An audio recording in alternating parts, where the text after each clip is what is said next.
Welcome to The Explainer. Today, we're stepping right into the gallery of American literature to look at an absolute masterpiece.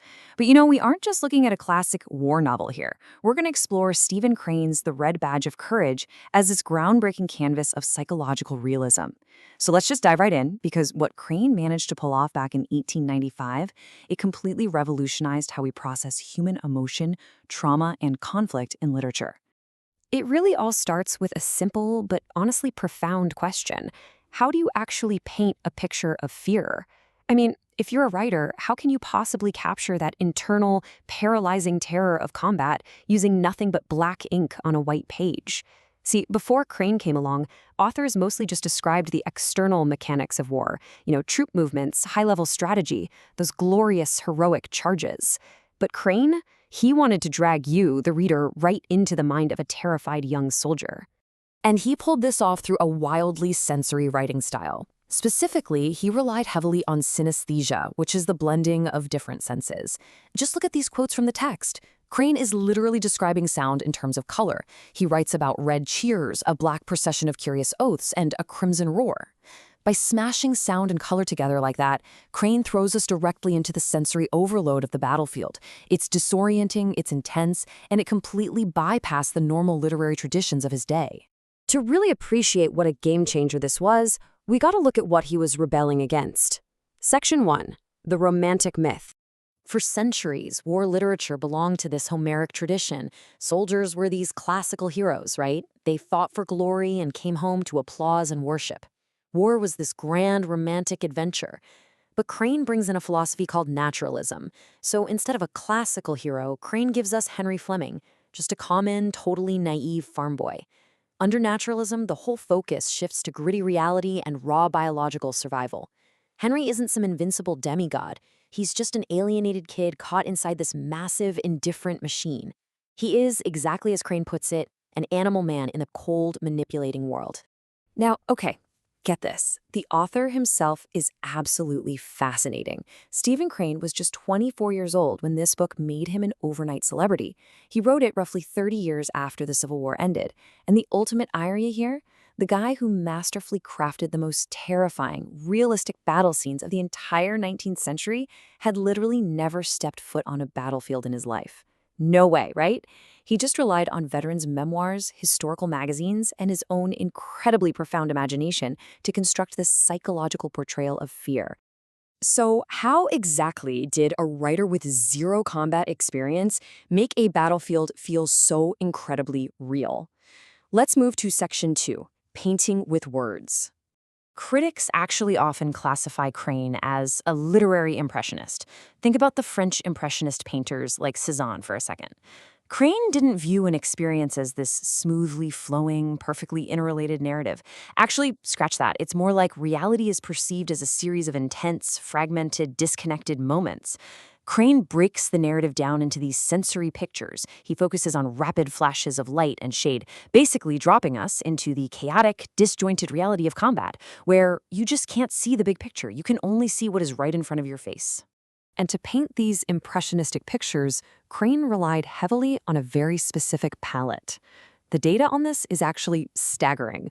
To put it into perspective, in a novel that is only 179 pages long, color words are used 235 times. Blue leads the pack with 54 mentions, followed closely by red at 44, black at 25, and gray at 22. This wasn't just some accident. It was a meticulous, highly calculated stylistic choice to bypass our intellect and hit us straight in the emotions. So, we know the colors are everywhere, but what do they actually mean? Let's decode this. Section 3, Decoding the Palette. Crane's colors almost always operate on two levels, the literal and the psychological. Just listen to this incredibly vivid, macabre imagery from when Henry finds a corpse in the woods. Black ants swarm greedily over the gray face. Or later, when a harsh yellow fog obscures the scene.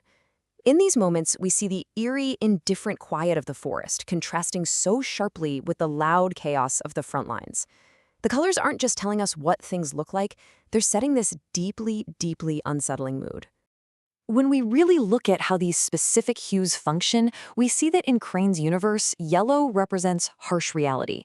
dropping this stark, unforgiving light on Henry's naive ambitions. Green and brown? They signify nature. And nature, in this novel, is totally indifferent to human suffering, yet totally secure in its own rhythm. Gray is repeatedly linked to death, like the gray seal of death upon a soldier's face. And black symbolizes the great unknown, darkness, and entombment. These aren't just adjectives. They are deeply psychological cues reflecting Henry's internal dread. Then, of course, we have blue, the most frequently mentioned color of the whole bunch. Now, on a literal level, it's pretty obvious, right? It represents the Union Army uniforms. But underneath that, blue is subtly tracking Henry's fading innocence. He views himself as part of this grand blue demonstration, wrapped up in the naive belief of a neat, orderly, righteous war. And that innocence is just slowly, painfully stripped away from him. But of all the colors in Crane's box, absolutely none is more complex or essential than the title color itself.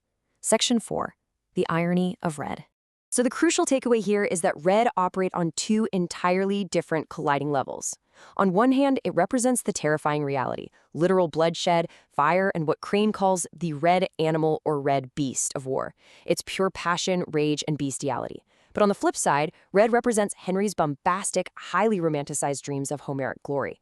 He actually imagines himself as a herald in red and gold, fighting in crimson blotches on the pages of the past. War is both a beast that wants to devour him and the heroic ideal he is desperately chasing after.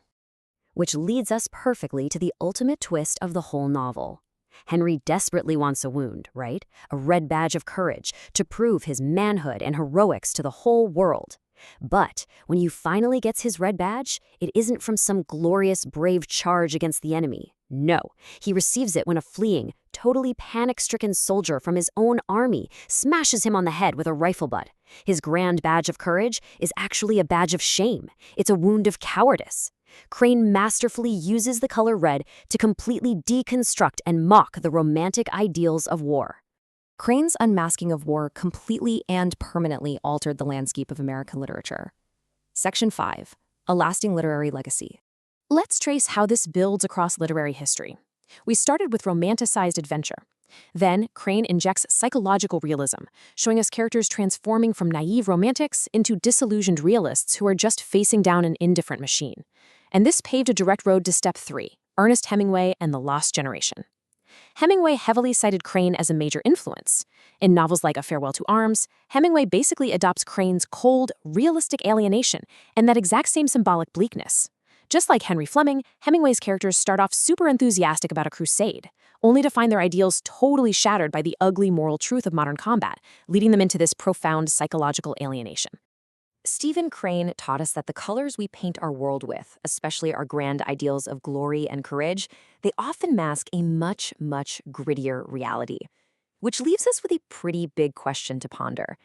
Think about how modern media, movies, and society use colors and symbols to manipulate our emotions today.